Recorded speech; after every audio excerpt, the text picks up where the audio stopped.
Tere päevast! Olen siis Guljan Jusufi ja räägin teile Pamiri pulmast ja muusikast. Olen pärit Kesk-Aasiast, Tadžikistanist. Rahvuselt olen pärslane. Tänapäeval nimetatakse meid aga tadžikkideks. Eestisse sattusin 1990. aastal, kui Tadžikistanis algas kodusõda. Minu kadunud abikaasa Avo Susi tõid meid oma kodumaale. Eestis on saanud minu teine kodumaa. Hariduselt olen klaarimängija, muusikateadlane ja etnomusikoloog. Eestis elades töötasin kuni 20. aastani, kokku 28 aastat, Tartu Ülikooli Viljandi Kultuuriakadeemia muusikaosakonna muusikateoreetiliste ainete ning klaveri õppejõuna, viimased 15 aastat dotsendina. Lisaks sellele juhendasin bakalaureuse ja magistritöid. Töötasin lühikest aega Eesti Kirjandusmuuseumis folklooriosakonnas ja selle aja jooksul õnnestus mul uurida Eesti rahvapillimuusikat, nimelt rahvakandlemuusikat. Töö tulemusena ilmus 3 artiklit ja mahukas raamat Eesti kandlevirtuoosist Johannes Rosenstrauchist, alias Kandlejussist. Natuke hiljem Eesti Folkloorinõukogu nõudmisel koostasin kogumiku 100 Eesti rahva kandlemängijat ja meistrit. Täna räägin teile Pamiri pulmast. Kõik materjalid selle kohta kogusin eelmise sajandis 70. 80. Lääne-Pamiris. Kokku käisin seal üle 10 korra. Mul oli õnn osaleda mitmes pulmas ja jälgida pulmarituaale oma silmaga Bartangi jõe ülemjooksu küladest Bartšadifis, Basiidis, Rošorvis, Nissuuris, Savnobis ja Ruhtšis. Täna räägin lähemalt pulmapidustustest, kuna pulmarituaalidele pühendatud etnograafilistest teostest pole pulmarituaali selle osa kirjeldust. Aga äkki räägid sissejuhatuseks natuke Pamiri rahvastest, kes nad on ja kes on nende naabrid? Võrreldes naaberrahvaste, tadžiikide ja kirgiisidega on Pamiri ilmaestiku piirkonna rahvaste ajalugu, kultuur ja religioon väga teistsugune. Kuid kuni viimase ajani ei määratletud pamirlasi eraldi etnilise rühmana. Ka nende kultuuri on alati käsitletud tadžiki kultuuri osana. Ja alles pärast Nõukogude Liidu lagunemist sai võimalikuks rääkida ja kirjutada neist kui iseseisvast rahvast. Pamirlased, Inde-Iraani rahvaste esindajad, on kirjanduses tuntud Pamiri rahvaste või Pamiri tadžikkidena. Ise kutsuvad nad end pamirlasteks, pomeri, kuid ainult võõrastega vesteldes. Omavahel kutsuvad nad end nende orgude nimede järgi, kus nad elavad, näiteks jasgulemlasteks, bartanglasteks, huflasteks või endiste iidsete valduste nimede järgi šunanlasteks, rušanlasteks, vahanlasteks. Enese nime puhul võib kasutada ka põlisküla nime, näiteks Basiid, basiidlane, Derzud, derzudlane, Bartšadiv, bartšadivlane ja nii edasi. Ametliku haldusnime Mägi-Badakhshan ei kasutata traditsioonilises elus üldse. Ja kus pamirlased täpsemalt elavad? Pamirlased elavad Tadžikistanis ja välismaal. Tadžikistanis elavad nad Pändži jõe paremal ja vasakul kaldal. Paremkaldamaad asuvad Tadžikistani vabariigi idaosas ja on halduslikult selle osa Mägi-Badakhshani autonoomse piirkonna kujul. See on geograafiline tsoon, mis on kirjanduses kinnistunud Lääne-Pamiri või Pamiri eelmäestiku nime all. Enne Venemaa mõjusfääri sisenemist olid Pamiri eelmäestiku piirkonnal kultuurisidemed eelkõige Himaalaja, Hindukuši ja Hindupoolsaare põhjaosa rahvastega. Selles annavad tunnistus eelkõige palju traditsioonilised terminid, mis on säilinud Pamiride igapäevaelus tänapäevani. Näiteks Bartangi kudumis nimetatakse Kashmiri kudumiseks, instrumentaallugusid setoril Chatrori, mis on Põhja-Pakistani etnograafilise piirkonna nime järgi ja nii edasi. Märgitakse iidseid kultuursidemeid Tiibetiga. Tiibeti allikates on Pamiri ilmaestiku piirkond klassifitseeritud Iraaniks, võib-olla seetõttu, et marsruut Iraani kulges läbi Pamiri ilmaestiku piirkonna. Tema kaudu tungis Tiibetisse muistne Iraani religioon maltakism, mis omandas siin erilise kuju, mida nimetatakse boniks. Aja jooksul kujunes Tiibeti põhjapoolsetes piirkondades ainulaadne tsivilisatsioon, kus ülekaalus olid Iraani mõjud, mis koos budismiga on säilinud tänapäevani. Ja mis keeli pamiirlased räägivad? Pamiri ilmaestiku piirkonnas elavad väikerahvad räägivad iraani keelkonna idarühma kuuluvaid keeli. Kõnelejad on ligikaudu 140 000 inimest. Pamiri ilmaestiku piirkonna rahvaste keeltes on suurim Shugnan-Rushani keelerühm, mis hõlmab mitmeid lähedasi dialekte ja alamurreid. Peamised neist on Shugnani, Rushani ja Bartangi murded. Lisaks Pamiri ilmaestiku piirkonnale on Pamiri keeled levinud Afganistani ja Põhja-Pakistani naaberterritooriumide rahvaste seas. Samuti Lääne-Hiinas, kus sarikooli keel on laialt levinud. Mitmekeelsete pamirlaste suhtluskeel on tadžiki keel, nimelt selle murdevorm, mida nimetatakse Pamiri farsi. Ühelgi Pamiri keelel ei ole kirjakeeld ja pärimust antakse edasi suuliselt. Algharidus anti elanikkonnale tadžiki keeles. Osale Pamiri piirkonna elanikkonnas on tadžiki keel nende emakeel. Seega on Pamiri ilmaestiku piirkonna läänes asuv Darvazi etnograafiline piirkond täielikult tadžikikeelne. Piiritsooni režiim ja aastaringse autotee puudumine mängisid bartanglaste kultuuripärandi säilimisel 20. sajandil positiivset osa. Võõraid saatus siia ainult suvel ja sedasi äärmiselt piiratud hulgal. Lisaks sellele, et pamiirlased on isoleeritud ümbritsevast Iraani ja türgikeelsest keskkonnas, aitab kaasa nende eriline usuline kuuluvus. Pamiirlased tunnistavad ismailismi. Islami peamiste voolude, sunniitide ja šiiitide esindajate sees peetakse neid usust taganejateks. Ismailismi õpetuste eripära on salastatus.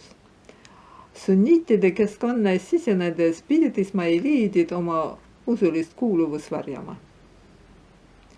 Ismailiidide õpetused põhinevad kosmogoonilistel ja tsüklilistel ideedel. Tema sõnul peegeldub kosmos maises maailmas. Maise maailma loomise eesmärk on jumaliku tõe materialiseerimine. Inimese hing pärineb inglitelt ja keha loodusest. Pärast surma naaseb hing inglite juurde ja keha muutub ürgaineks. Ismailism kaitseb metempsühhoosi, hingede rände ideed.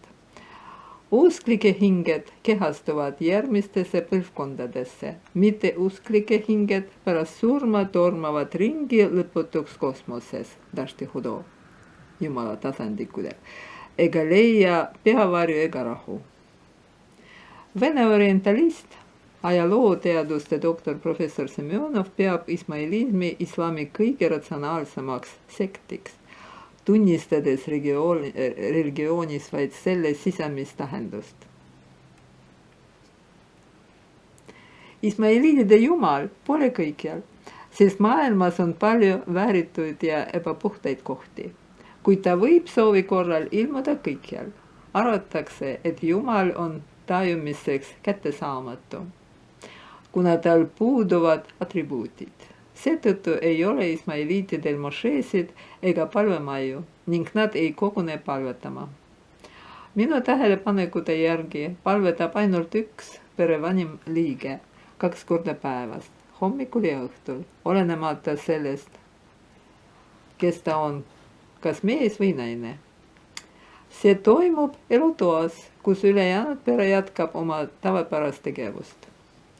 Ühisteks rituaalideks kogunetakse pulmade ja matuste ajal. Samuti šiiitliku imaam Husseini leinapäeval. Kaasaegsed Pamiri ismailiidid väidavad oma esivanemaid järgides, et nende jumal elab ja on maa peal inimeste seas. Alates 19. sajandi esimesest poolest kannab ismailiitide vaimse pea tiitlit aga Han. Teda peetakse prohveti tütre Fatima ja prohveti Vaimehe Ali järeltulijaks. Viimasel on tohutu autoriteet ismailiitide ja šiiitide seas, kelles ismailiitide liikumine hargnes. Praegu tunnistab ismailiismi enam kui 20 miljonit inimest 22 riigis. Palju ismailiide on Indias, Pakistanis, Iraanis, Afganistanis, Süürias, Lääne-Hiinas, Keenias, Araabia riikides ja Põhja- ning Ida-Afrikas. Ja kui sina Pamiris käisid, siis sina huvitusid seal muusikast, aga ka pulmadest. Pulmarituaal kogu Pamiri ilmaestiku piirkonnas on ainulaadne. Mõned erinevused ei täheldada mitte niivõrd piirkondade vahel, vaid iga pulma vahel eraldi, isegi samas külas. Kogu pulmatsükli saab tinglikult jagada avalikuks ja perekondlikuks osaks. Esimene osa hõlmab kogu maa kogukonda, teine on puhtalt perekondlik. Ma räägin teile pulmapeost koos abielu sõlmimisega. See tähendab pulma avalikust osast. Pulmaeelsed, nagu kosjad, läbirääkimised, pulmarõivast õmblemine pruudipaarile ja järgsed kombed ja rituaalid nagu nooriku, külaskäik, isakoju ja nii edasi jäävad kõrvale. Selle rituaali osa eelistamine tuleneb sellest, et meid huvitav rituaalne muusika on omane just sellele pulmapäevale ja kõlab alates noorpaaride riietumisest kuni abikaasa koju jõudmiseni. Teistel päevadel pole pulmadega seotud muusikat. Pulmaperiood kestab novembri algusest detsembri lõpuni. Harva lükkub mõni pulm jaanuari algusse. Päev enne pulmapidu käib naaberküladesse lähetatud sõnumitooja kõik majad läbi ja edastab kutse igale leibkonnale eraldi. Oma külainimestele annab pulmade algusest teada küla mööda kõndiv 4-5 liikmeline naisansambel, kes lööb taffidel, suurtel tamburiini taolistel löökpillidel, erilist keerukat 3 arenguliiniga pulmarütmi. Kuulame nüüd taffi rütmi.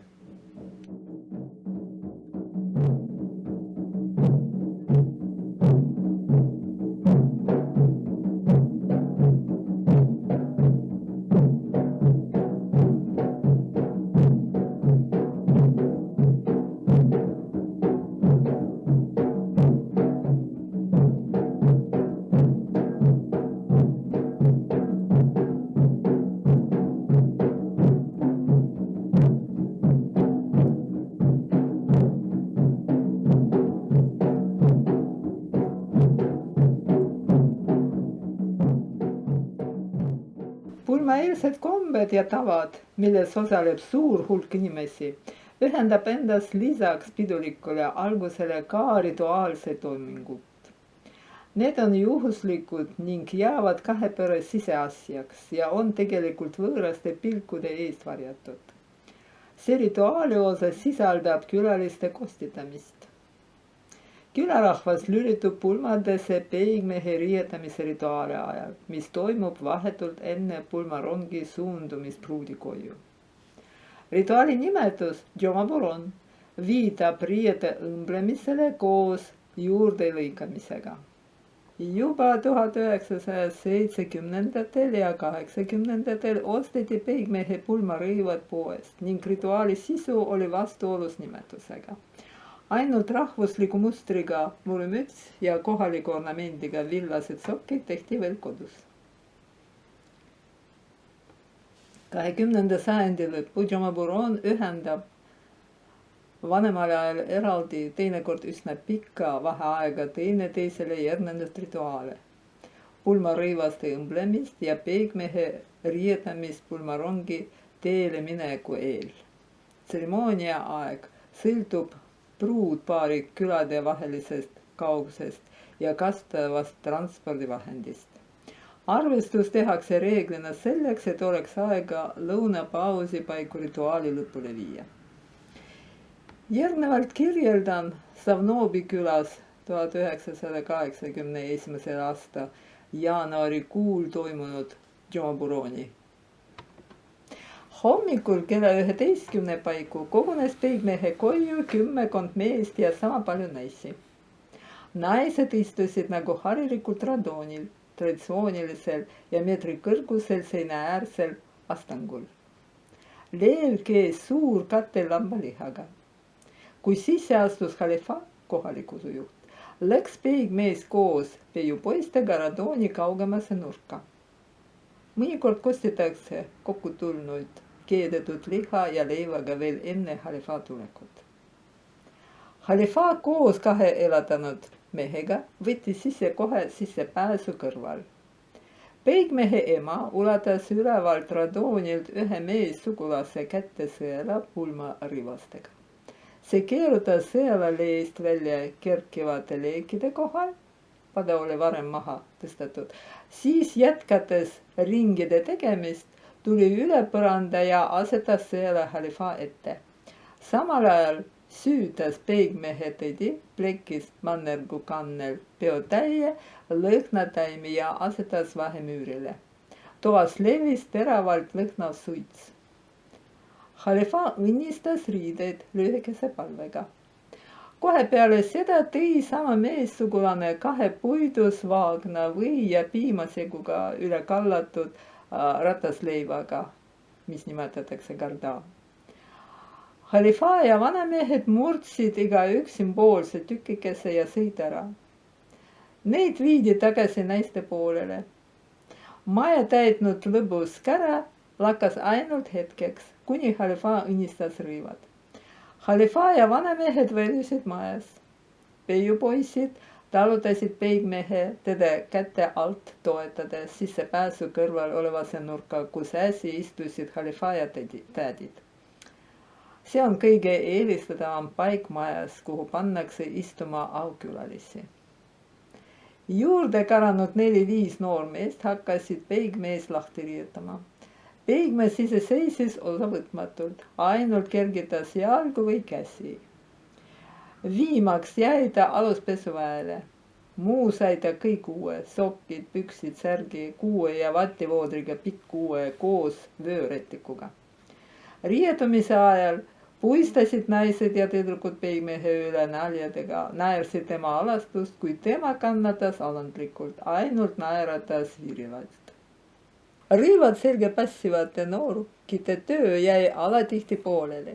Küll osutus püksisäär alt kinni õmmelduks, küll oli käis kitsas, siis kargas appi peigmehe isa ja ajas asja korda, valas igale asjaosalisele klaasikese veini. Vana komme nõuab, et defektid kõrvaldaks need, kelle näputööna rõivad valmisid. Selleks tuleb rõivastajaile midagi kinkida, kamm, mingi muu pisiasi. Viimaks kerutatakse peigmehele pähe suur valge turbaan. Lauba kohale turbaani alumise ja ülemise ääre vahele topitakse pool viltu punane riideriba. Peigmehe põskedele maalitakse erepunase huulepulkaga 5-kopikalise mündi suurused lapid. Džomaburoni aegu majas viibivad lauljad laulsid spetsiaalset laulu, saades endafidel. Olgu tervitatud šah, õnnitleme sind. Ja, siin paneme laulu. Podsha salamat vade, Eshamarek vade, Podsha salamat vade, Jamar bastemler aşudem, Şah mübarek vade, Eshamarek vade, Podsha salamat vade, برآمد از زمین شاه مبارک باد شاه مبارک باد پادشاه سلامت باد تاریک نظر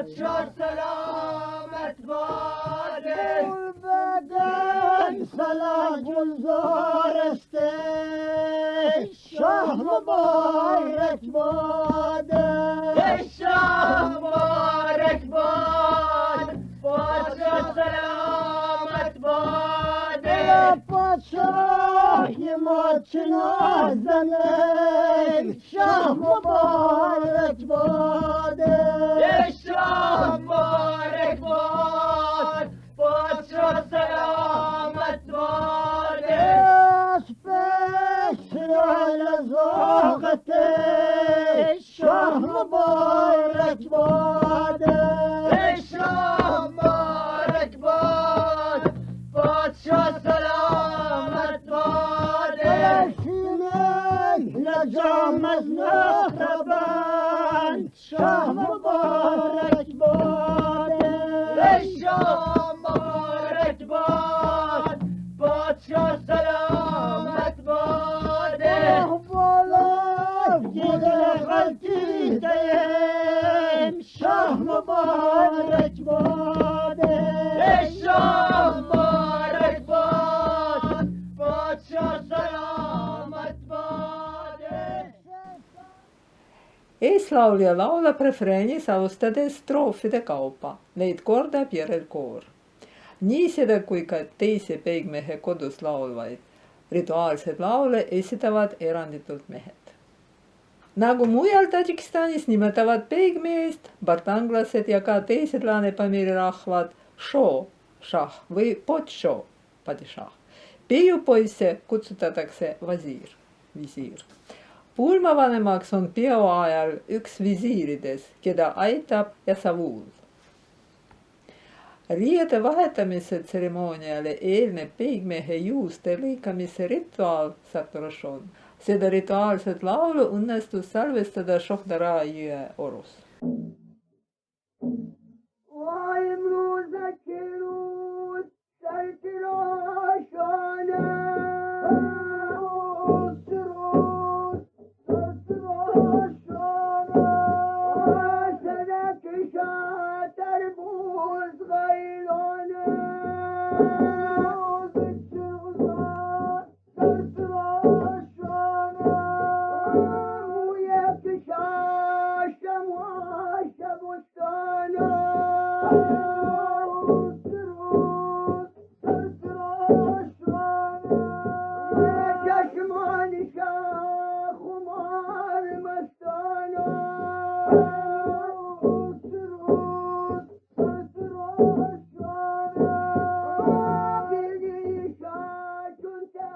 Peigmees koos peiupoissidega ehk visiiridega ning lauljatega, kes järgnevad peigmehele ja peiupoistele, kõik suunduvad katusele viiva trepi poole. Peigmees ronib katusele. Vahel saadavad teda peiupoissid ja lauljad. Vahel koguneb maialame katust rahvast puu püsti täis. Mõnikord võib kaasa tulla vaid üks ainus peiupoiss. Katustel kummardub peigmees laeunka ehk laeaugu ruzn kohale ning tuppa jäänud naised viskavad talle 6 kakukest kohaliku nimetusega fatir. Eeslaulja kooriga laulab sel ajal rituaalset laulu. Katuselt alla laskunud jätkab pulmarong hetkegi viivitamata teed pruudi koju. Kui pruud elab samas külas, siis sulavad teeleminek ja saabumine sihtpunkti üheks tegevusjadaks. Teele minnes lauldakse. Meie šah on pulmateel, padishah on pulmateel. Vöö kui vööle köitsime, kodunt välja sõitsime. Kogu Pamiri pulma korraldamine on suurel jaol meeste õlul. Eelkõige esitavad kõik laulud, nii rituaalsed kui ka teatud toimingutega, mitte seotud ainult mehed. Nad saadavad oma laulu tahvi mängides. Viimastel aastakümnetel kasutavad noored esinejad sageli akordioni pulmapidustuste ajal, kuid see ei kehti rituaalsete laulude kohta. Kogu Pamiri eelmähestiku territooriumil lauldakse pulma rituaalseid laule sama viisi järgi. See omadus räägib kultuuri iidsusest, muusikakeele puhtuses ja võõrmõjude puudumisest. On iseloomulik, et see lugu kõlab ainult peigmehe territooriumil. hästi. Ja sel ajal, kui peigmees tegutseb, mida teeb pruut? Pulmapäeval kihab pruudikodu varahommiku saadi rahvast. Naabrid käivad sisse-välja, kohale ilmuvad lähemad meessoosugulased. Pruudiema vennad on sealjuures kõige hinnatumad. Sugulaste kohustuseks on pulmaliste teenindamine. Vahehaaval kogunevad külalised.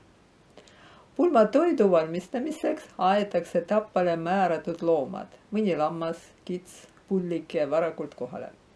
Nissuuris elava pruudi ja peiu pulmapäeval 1. jaanuaril 1981.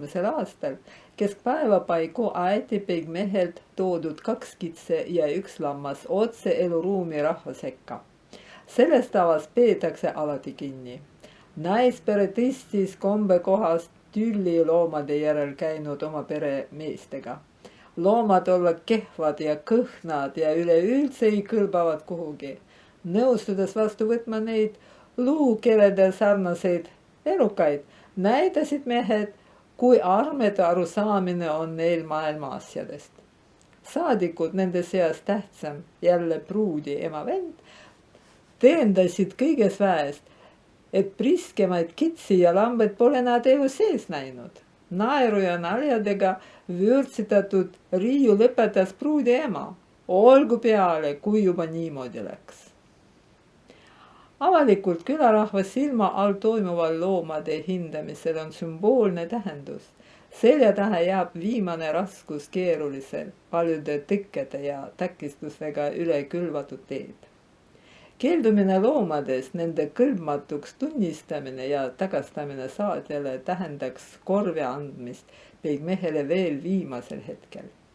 Naiste vetoõigus kõneleb selget keelt sellest, et tütardele peigmeeste valimine on vähemalt teoreetiliselt naispere eesõigus. Tänaseks on vaidlus loomade üle transformeerunud naljanumbriks, kuid rünnaku alla sattunud meeste näost ja silmis paistis tõsine mure. Kuulnud perenaise suus heaks kiitvad otsus, meeste näod selginesid. Nad ajasid loomad toast välja ja seal samas maja ees neid veristati. Seejärel hakati valmistama toitu, mida pidi koos peigmehega saabuvatele külalistele pakkuma. Enne peigmehe saabumist pole meelelahutust. Vahetult pulmapeole eelnevaist kombeist näis tähelepanuväärsena järgmine. Nissuuris otse pulmamaja eest tükeldati tehma. Majas jooksis välja pruudi vanaema sülelapsega. Maja nurga juures süüdas ta pisikese lõkketoas kaasa toodud kuiva karderohu puhmaist ning hüppas koos lapsega mõne korra edasi-tagasi. Seda märgates jooksid ligi naabrinaised udilastega ja hüppasid oma korda üle tule, kuni leek kustus. Ja järgmiseks tuleb siis peigmees. Savnoobis ootas 6-7 kobarase kogunenud tähvidega tõdrukud Javšorui poolt peigmeest. Niipea, kui taeva foonil ilmusid nähtavale inimeste pisikesed kokkud, hakkasid tõdrukud tähvidel pulmakutset lööma.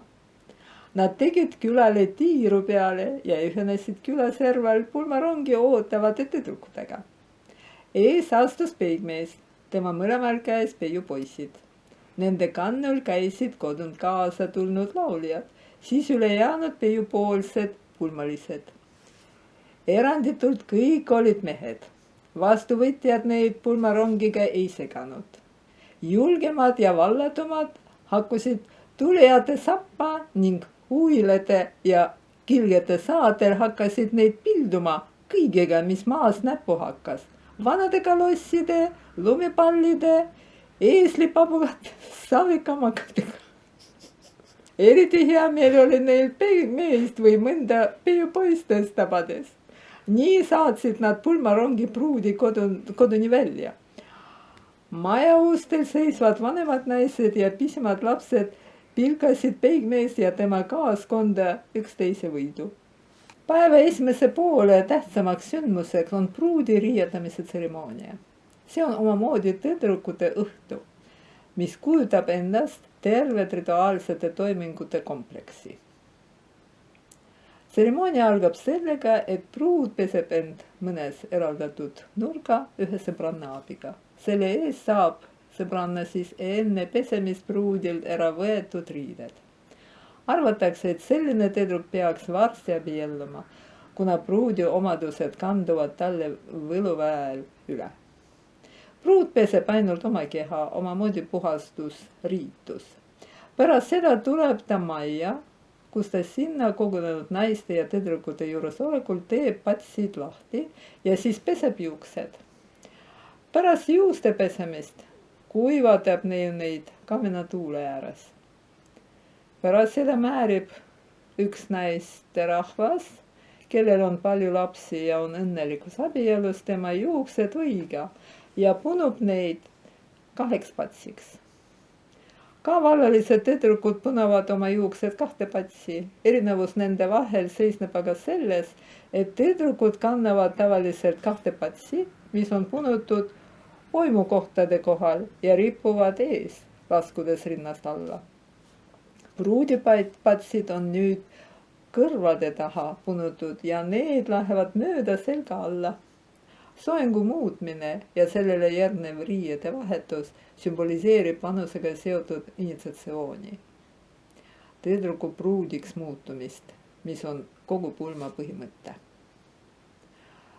Seejärel paneb pruud jalga Jumaburoni riiete lõikamise ja õmblemise tseremoonias käigu õmmeldud püksid, tavaliselt 2, ja samamoodi 2 kleiti üksteise peale. Alumine peab olema tavaline valge ja ülemine pidulikum, värvilisem.